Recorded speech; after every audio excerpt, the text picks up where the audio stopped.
Hi everybody. We're into week 3 of the course, so it seems like a good time to pause and give you some direction on where we're heading. You can see in Blackboard that the course is divided into 2 parts. Part 1 is learn and practice. Part 2 is use and apply. And we are focusing on learning and practicing these design thinking skills that you just learned all about in the past week. The first 6 weeks of the class are Part 1, where we are just learning and practicing these skills. In Part 2 of the course, we do it all over again, building up to a final project. So in Part 1 of the class, starting this week in week 3, you're going to work with somebody and do a short interview and learn about some of the problems, the challenges they face in life. You can do this with a classmate, a family member, a friend.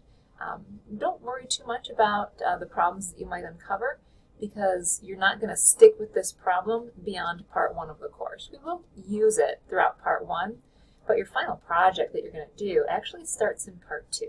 So if you find out you haven't chosen the greatest problem or you really didn't approach it in the right way, that's fine. That's part of the learning process. When we get to Part 2 of the course, starting in week 7, the work that you do is going to be part of the final project. And as long as you are keeping up with the work and doing the assignments, you're actually building your final project through our weekly homework assignments.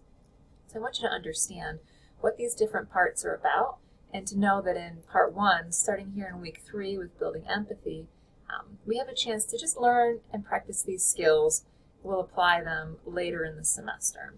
So we'll start with empathy, defining problems, then we'll brainstorm and ideate, choose a problem or a solution that we can then prototype and test. Right now we're learning, take notes. This is all a great process for you, so that when we do it again in Part 2, you'll build towards a high quality final project. That's where we're going. If you have any questions, let me know. Thanks.